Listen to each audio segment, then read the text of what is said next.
Hello, Sophie and Emily. So this is a kind of hybrid conversation because it's a sort of experts, because I think we're kind of experts, but also I don't think we'd ever call ourselves experts. But I would love us to talk about Mental Health Awareness Week, which is from the 14th to the 19th of May. And it's on the theme of movement, moving more for our mental health.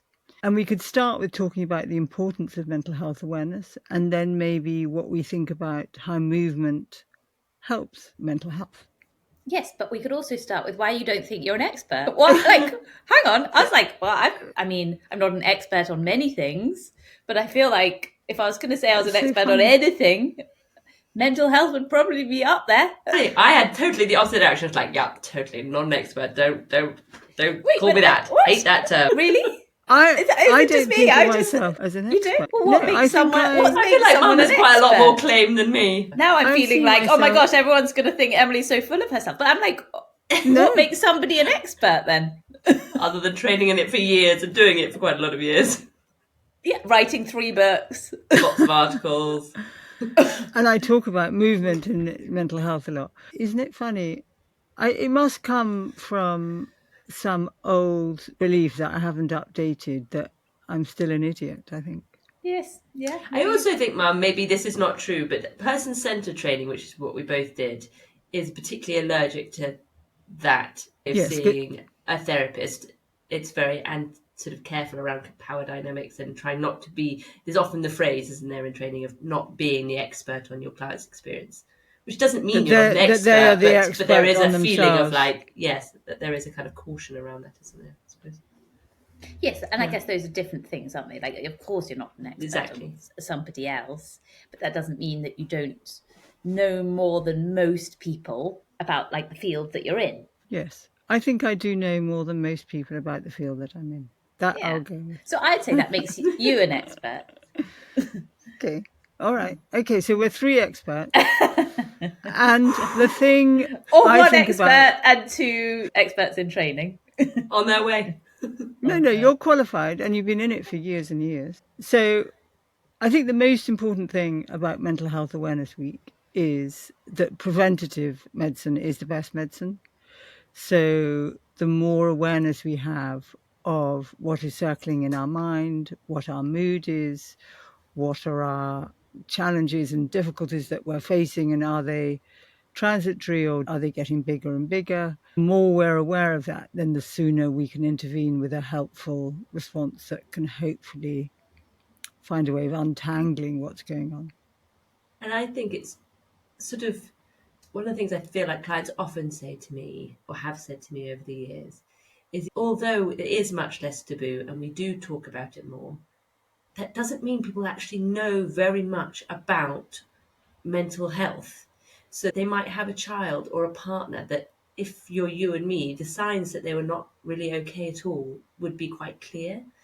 But if you've not ever experienced it yourself, or even if it's happening to you and you've not experienced it yourself and you haven't been close to someone who's gone through a journey around mental health and been educated, it can still feel completely new and unknown. And how did we get to this point? How did I not know that when they withdraw or when they're doing this and when they're doing that, these are signs that someone's actually really in trouble?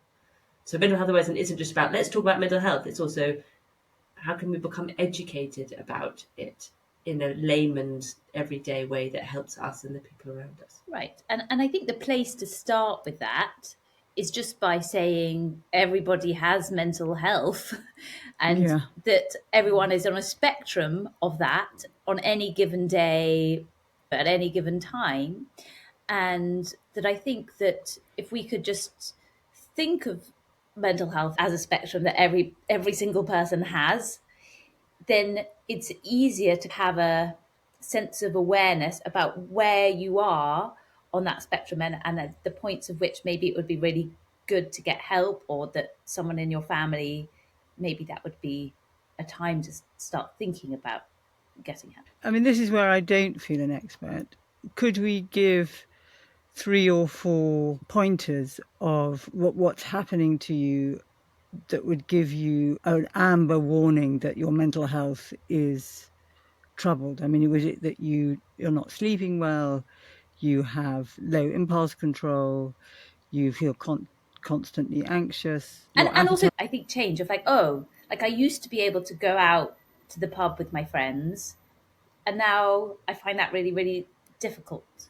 Or so I guess sort of That's noticing good. in yourself, like if I think about myself this time last year, this time last month, whatever, am I not able to do the things that I would want to be able to do that I used to enjoy? So I think there's a sort of behavioral part of looking at it, to think about like, what am I doing, what am I able to do, and then like the mood and thoughts part, like what is my mood like on a day-to-day basis, what are the thoughts that I'm saying to myself, and are they, I guess, making me unhappy? I mean, that's too simplistic. Yeah, I think No, that's helpful I think actually. that's great. I was thinking as an extension of that is that I know lots of people don't like journaling or haven't. It sounds a bit laborious sometimes or not their thing. But if you are someone who actually doesn't know how you feel, which lots of people often don't, or find it hard to put into words even to themselves, strangely enough, I think sometimes people can write down how they feel and then they can surprise themselves. So sometimes, for example, when I used to work in the eating disorder clinic, and often young women would come in and I'd say, "How you doing?" And Mm. the answer would be, "Fine." And I would know they weren't fine. They would know Mm. they weren't fine, or at least that other people wouldn't think they were fine.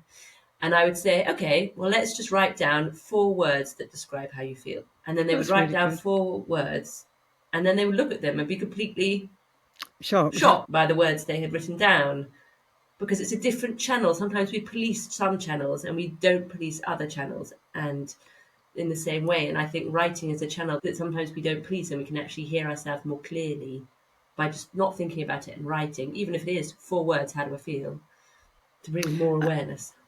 Yeah, I mean, so I obviously see sort of young people, teens, children, and I think that one thing that has been really amazing over the last not that long is like teens and young people's awareness of mental health.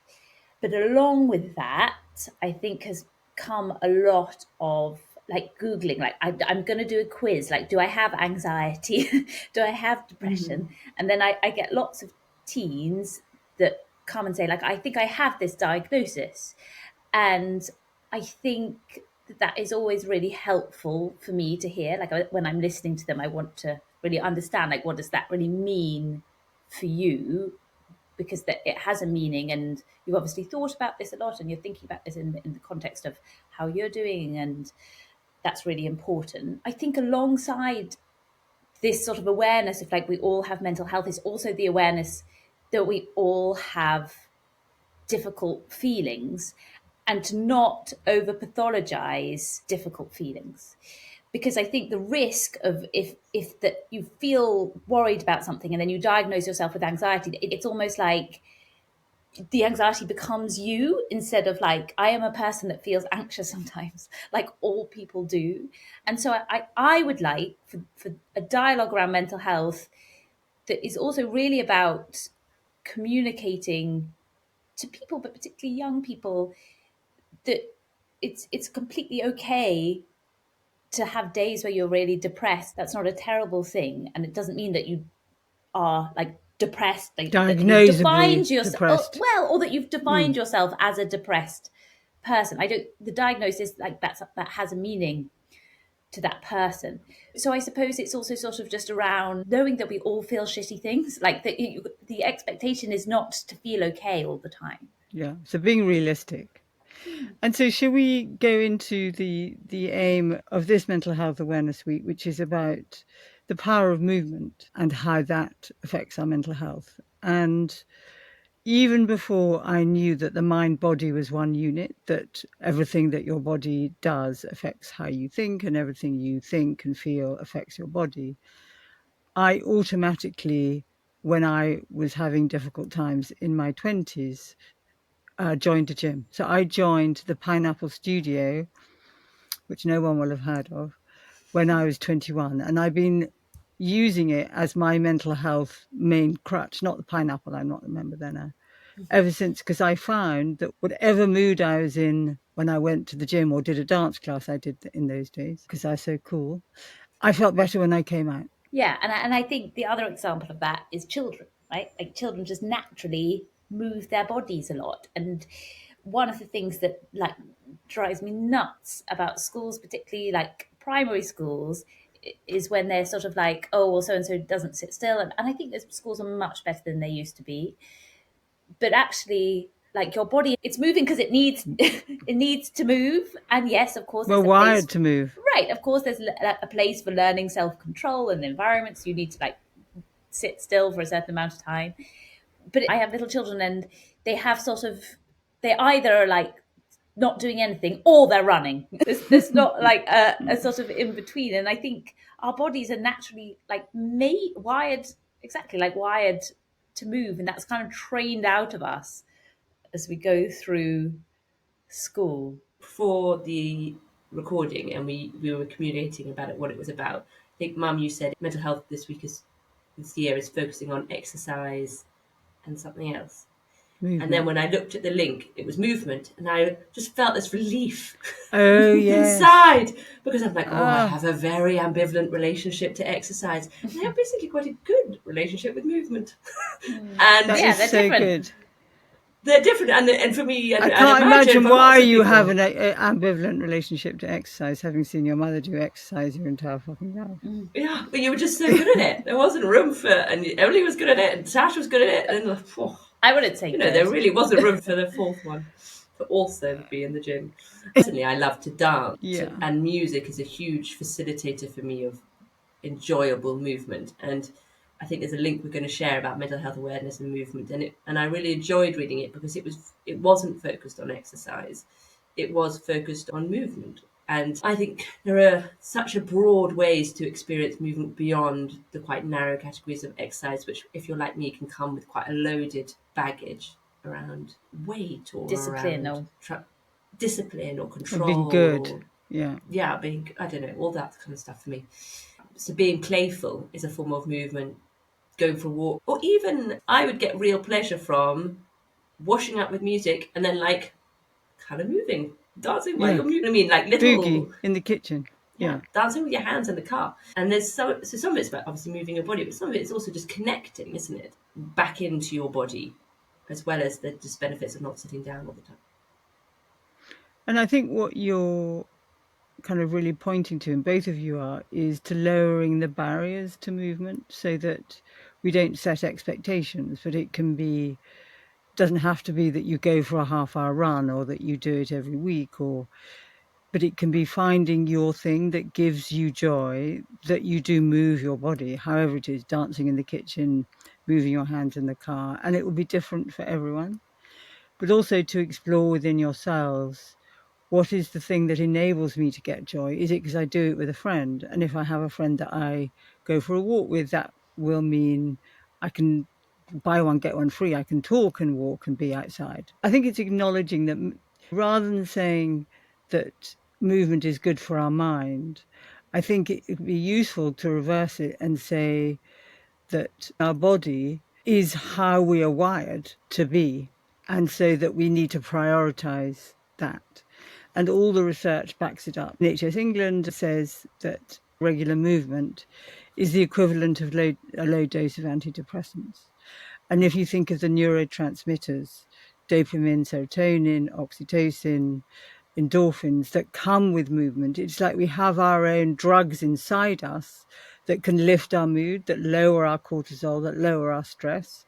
And we kind of look for external drugs when we have a whole pharmacy within us that we can access and use for free and actually get enormous pleasure from. I think it's worth people, if you struggle with movement and or exercise, it is worth being curious about the why, because most of us know now this is a very big piece of public information that exercise or movement or whatever you want to call it is good for us. So if you're not doing it, why? And there can be lots of quite complex reasons. One of the reasons that being in your body is good for you is because it helps feelings move sometimes, like walking and talking and running, like Mum, just like you described at the beginning, right? When you went to Pineapple Gym. But that also means you feel like you are having to be in connection to your body.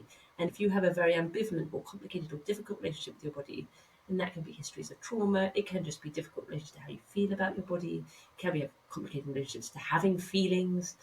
And it's quite hard to move and not connect to your body at the same time. And there's lots of reasons why that might be difficult. And also there can be just things like exhaustion, mental exhaustion, and then you just can't face what feels like movement. So yeah, I'd be curious about it if you're sitting there going, I find that really hard. I think being curious is really important. And I think what we were sort of saying about like the sort of making it accessible. I also am not sure, at least for me, that exercise is something that puts me in touch with my body weirdly. Like I feel like exercise can also be a way of numbing. Like I am putting all my focus on this thing that I'm doing, and it means that I don't have to feel anything at all. Like at least for me, like afterwards I feel good, but in the moment, actually part of the pleasure is that I'm not having to feel because I am doing.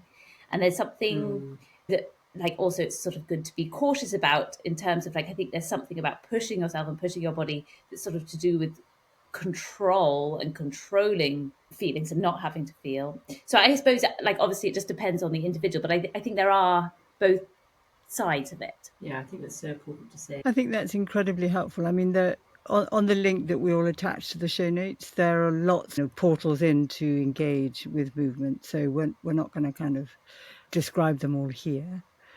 But we hope that this can be the beginning of a curiosity for you of your connection with movement and your mental health, and that you begin to explore it and have confidence in what you intuitively are understanding about yourself. So thank you everyone for listening, and do please share this far and wide. I think we really do need to raise mental health awareness, and I really appreciate you all listening.